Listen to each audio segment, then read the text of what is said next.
Starting us off in at number 10, he is resistant to hypnosis. The Super Soldier Serum gives Cap immunity towards specific toxins and accelerates his metabolism, but it also gives him resistance to hypnosis, which is really cool, except for the fact that the resistance to hypnosis is kind of moot in a few ways when you're incredibly vulnerable to manipulation in the first place, and that is something that Cap definitely is. Now before you Cap fans get upset over this, it's true. Cap has on numerous occasions been incredibly susceptible and responsive to manipulation. He's been manipulated into doing things for Hydra and other foes on several occasions. Hell, a version of Steve was going around shouting "Hail Hydra" in 2017's Secret Empire after all, guys. I know it wasn't the real Steve Rogers or the 616 Steve Rogers, but come on. Look at how he was manipulated by Hydra when they covertly were running S.H.I.E.L.D. to secretly do their bidding in the MCU. Yeah, ultimately Rogers just wants to serve the greater good, but sometimes he can be naive about it. I mean, it's not totally a bad quality to have, to see the good in everybody and want to trust people. Number 10. Doing math for chaos. Many iterations of the Scarlet Witch have the ability to wield chaos magic. But in the 1610 universe, that being the Ultimate Verse, Wanda had a bit of a different way of using her powers. And this way also amplified her magic. She had to do math. She would have to calculate the mathematical probability of the effect she intended to create. So this meant she would have to create increasingly complex formulas to create more complex effects. Just sucking all the fun out of magic. I'm kidding, math is important, but it's far more fun to imagine just willing things into existence with your mind. This was one of the most unique depictions of the Scarlet Witch's powers to date. And while complicated, it was a type of complicated most could understand, and it definitely made some people not want her powers anymore. Number 10. Skilled Spy. Jessica Drew has been trained in espionage by Hydra and S.H.I.E.L.D. and actually is a fantastic spy. Her training likely also came in handy in the Spider-Verse when she infiltrated the Inheritors, going undercover and impersonating Morland's lover on Loomworld, who apparently just happened to look exactly like her. Weird. Talk about taking one for the team. Her assistance in the Spider-Verse storyline, however, went to show just how formidable a foe Jessica Drew can be. All I'm saying is you would not want to get on her bad side. So wait, when Veronica the Skrull Queen was posing as Jessica Drew, when she went on like a spy mission for S.H.I.E.L.D., would we call that spyception? Spies on spies on spies? Number 9. Super Sleuth. When you think of Jessica Drew, you may think of her more spider-like abilities, but what you might have forgotten is that she's actually a registered private investigator. That's right. At one point, Jessica Drew moved to San Francisco and worked hard to get her private investigator license. Not only that, but she was good at it too. During this time in her life, everything felt like it was actually going super right. She opened her own successful PI business, her vigilante persona was being praised by the city as she was referred to as the Dark Angel of San Francisco, and she fell in love with her landlord, David. Unfortunately, the last part didn't end up working out after David discovered that she was a superhero. And after a fight with Morgan Le Fay, she ended up comatose. And once she was revived, powerless. Harsh. What a harsh time. Not surprised she's a super sleuth, considering that she was kind of inspired by Nancy Drew. Number 8. Insane amount of endurance. Jessica Drew is one of the few heroes who is known for fighting crime even while very visibly pregnant. I mean, sure, other women have probably done it. Sue Storm has also probably fought while she was, with child, but none have gotten quite as hard as Spider-Woman. While checking out an off-world maternity ward, a very, very pregnant Jessica found herself fighting hard as it was invaded by Skrulls. I kid you not. Not only is that impressive enough, but she kicked some serious butt and almost handily defeated them until she went into labor. She managed to get away with some doctors, give birth, and return with stitches as she had just had a C-section delivery and take out the rest of the Skrulls. Like, I'm all for girl power, but this is an impossible level of endurance. What is going on in these comics? Oh my goodness. I'm trying to think of all the pregnant women that I have known in my life, and I'm like, could you imagine? Although they're rage. They sometimes can rage like crazy, so maybe it could happen. Number 9. Fortune Teller. There have been many iterations of Wanda across the multiverse, for it is vast and all-encompassing. So it is on Earth 1000, Wanda is a fortune teller going by the name Mistress Wanda, which makes you think that maybe she has another side business going, like Good Omens.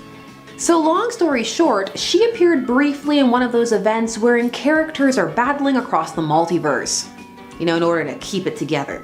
She appeared in Domination Factor 4.7 in the issue Lost in Space-Time, dealing with fallout of Loki having tricked the Avengers and the Fantastic Four into altering the course of history. The heroes need to possess versions of themselves in these altered universes to right the wrongs. So it is that Wanda ends up taking over the body of her fortune teller counterpart mid-reading. Because is there any better time?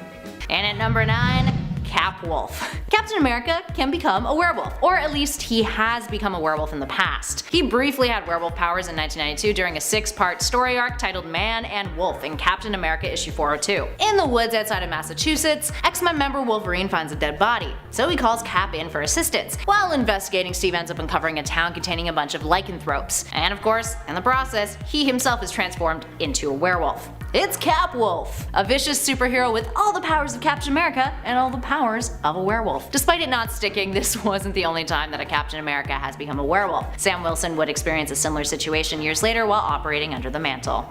It's kind of fun. Moving on to number 8, his musical abilities. Okay, so this one is a little silly, and it's an almost ability, sort of. Back in 1985, we almost added Broadway musical star to the list of things that Captain America has done. Cap was meant to have his own musical with an estimated budget of $4 million. The concept actually sounds a little amazing. Also, this was outside of the comics, guys. The story would have followed Steve Rogers suffering through a midlife crisis, lulz, then running off on a mission to rescue his girlfriend from a terrorist who kidnapped her. As you can imagine, a lot of people thought it was a terrible idea. Needless to say, nothing came from this idea aside from a poster advertising it in comic books, looking for girls aged 10 to 14 for the cast to play what was described as Cap's special friend. Yikes. Keeping on that silly train, that brings us to our next number. In at 7, he can be a convincing Nazi. Cap has been a Nazi more than most heroes, and definitely more than any of his Avengers peers. That's kind of a skill, right? The ability to be a convincing Nazi? Yeah. Aside from Secret Empire in 2017, the whole thing was a different Steve Rogers, it's a long story. Cap has also raised his fascist flag in 1965 and in 1979. The former was in Tales of Suspense, issue 67, and the latter in Captain America, issue 234. Both times he snapped out of it though before the conclusion of the story. So, not a permanent Nazi, but Nazi for a day. Eugh.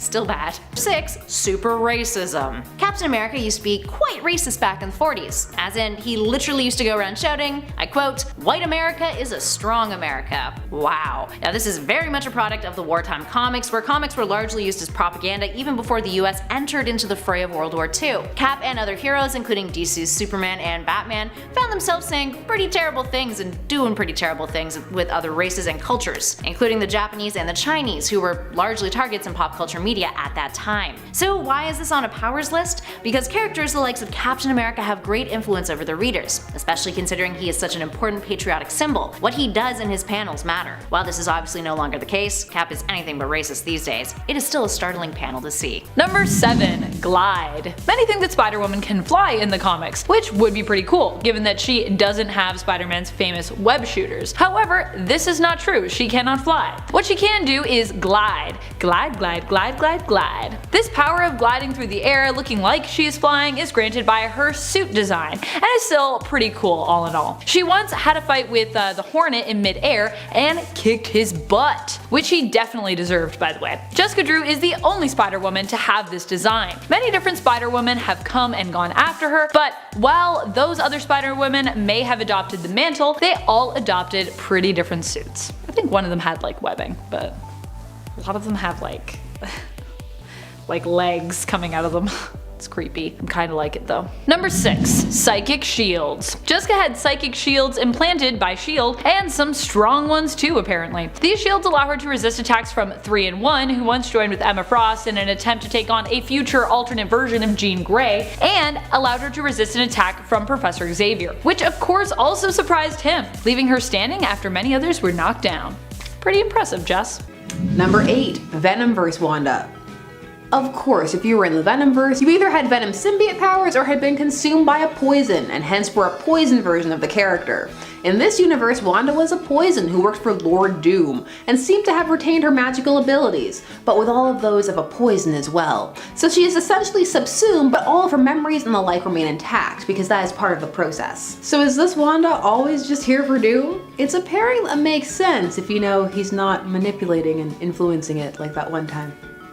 Let their love be natural. Number 7, telekinesis / telepathy. Hopping over to the MCU and one of the most popular versions of the Scarlet Witch to date. This Scarlet Witch has a different power set than her comic book counterpart.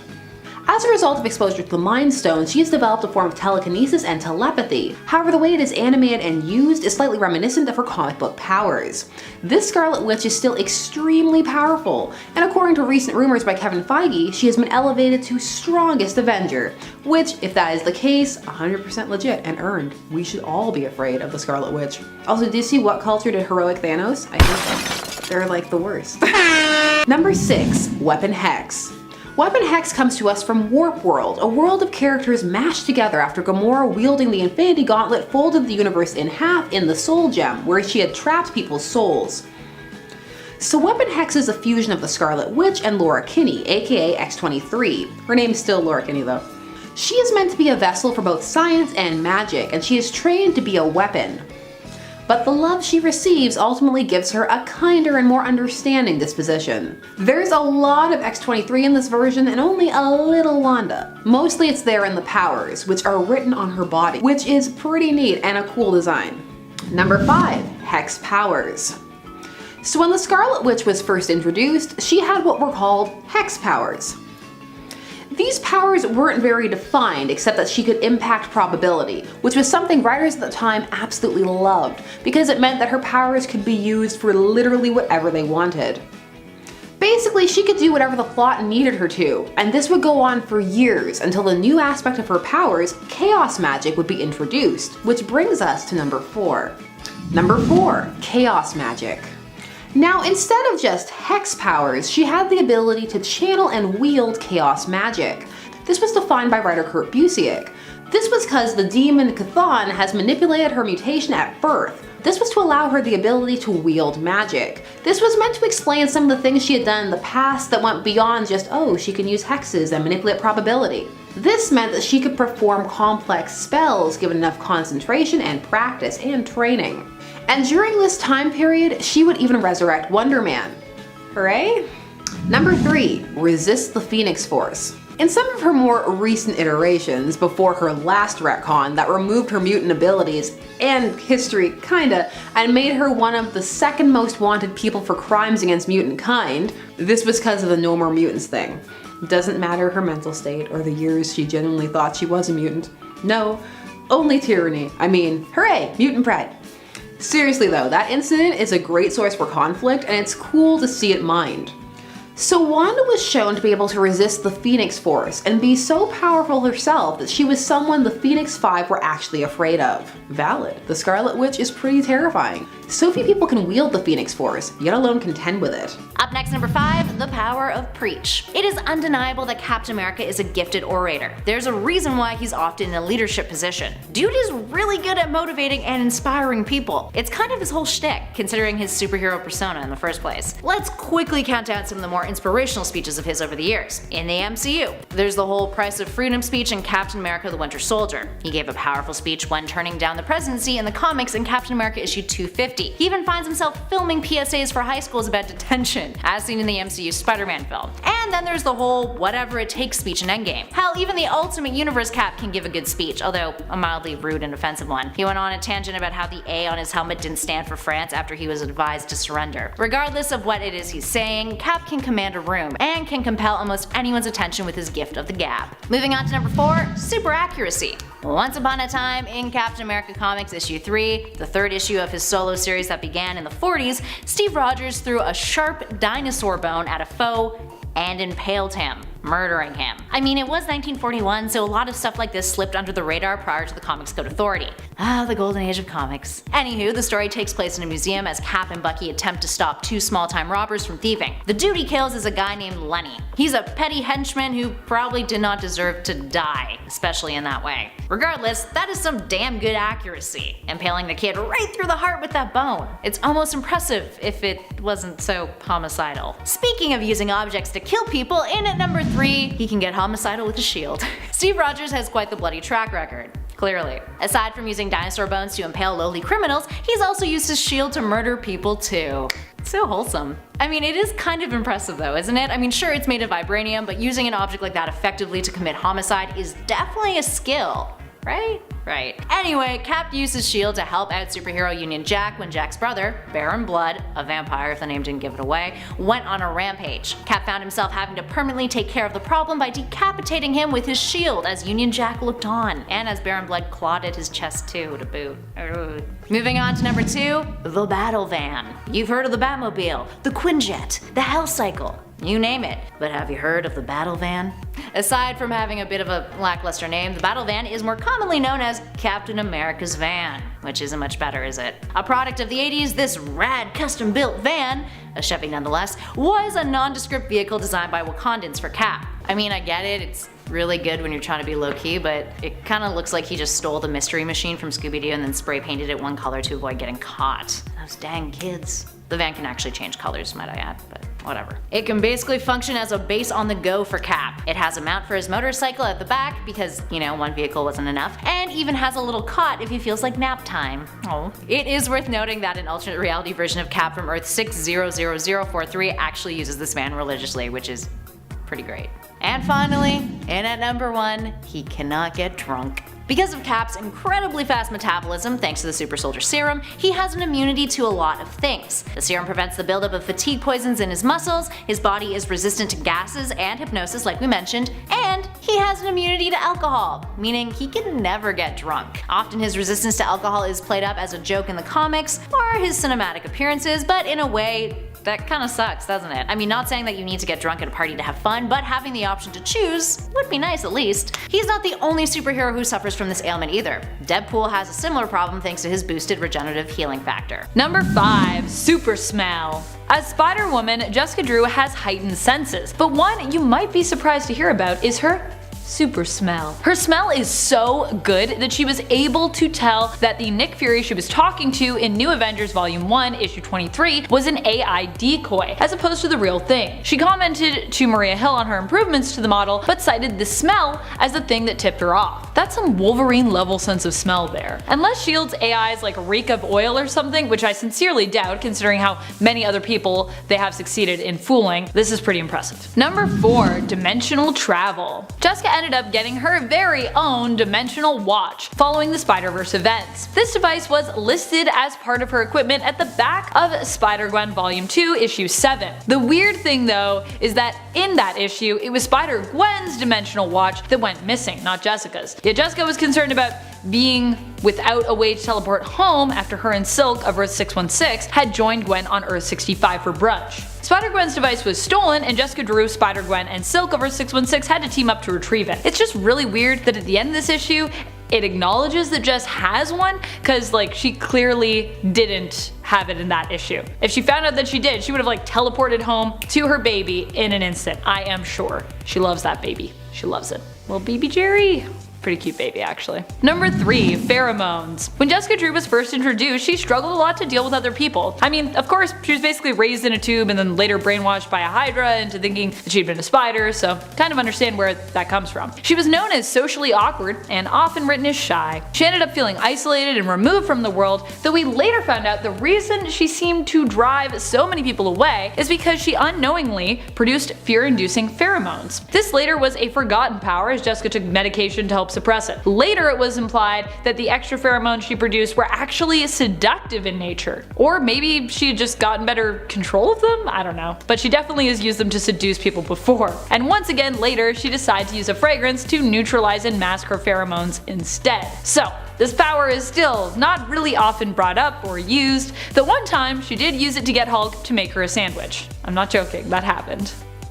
Can check it out. Number 2, superhuman speed. Not only does Spider-Woman have superhuman strength like other spider people, but she also has superhuman speed. In Spider-Woman Volume 1 Issue 40, she is fighting the Flying Tiger. When he swings and misses her, he ends up puzzled. He wonders if she even moved and how he could have possibly missed her. Didn't see her move at all. Jessica reveals in a thought bubble that she is simply too fast for him to see, confessing that she can move faster than one's eyes. She also seems to be able to fall really fast in the comics for some reason. And that fight between her and Tiger has some crazy hilarious dialogue. If you haven't read it yet, you really should. No Tiger, you're inept. I'm gonna use that insult on people. You're inept. Stop that. Number 1. Venom Blasts. A unique ability that Spider-Woman has that not many other spider people possess is her Venom Blasts. She can shoot bioelectric energy from her hands, which allows her to shock an assailant and often knock them out. This power has the ability to target multiple people, travel through metal as it is an electrical current, and even move through others and leap to another target, like lightning. And these Venom Blasts are powerful. She's used these powers before to hurt Null, Breaker of Worlds, stun an Aleph, and even kill someone. Accidentally, of course. She didn't mean to. She's like, nah, oops, killed ya. Number 2. Scarlet Witch Famine. This Wanda comes from Earth 10082 and was transformed by Apocalypse into a horseman of the Apocalypse, Famine, which of course lent a whole new devastating arsenal of wasting powers to her already large power set. This character appeared as part of the Heroic Age event. This is another event dealing with time streams and scales and the like, featuring Kang the Conqueror. They at first appeared largely as a gasp moment for certain Avengers to be shocked that their future selves are horsemen, especially Spider-Man. He was taken aback. Angel becoming Archangel is still the coolest horseman plot. Share your fave down below. And in at number 1, we have reality warping. I've put this at number 1 because while this may be the ability most know the Scarlet Witch for, it is also one of the most controversial. This power was achieved via retcon. After Busiek had worked in chaos magic, Avengers Disassembled would then retcon her abilities to purely mutant, and they would place them in the reality warping vein. And she would be so powerful that she was on an omega scale and she could alter anything, and she did. Firstly, aside from her kids, she created the House of M universe and then nearly erased all mutants from existence. However, these powers would be short-lived. Only a few years later in Children's Crusade, which would also reintroduce those kids, her powers would be re-established as magical, and her powers would be said to be amplified by an outside source, which is why she could do all the extra things she did in those storylines. This retcon, I'm not sure why it happened and then why it was so quickly undone. What do you prefer? Chaos magic or reality warping?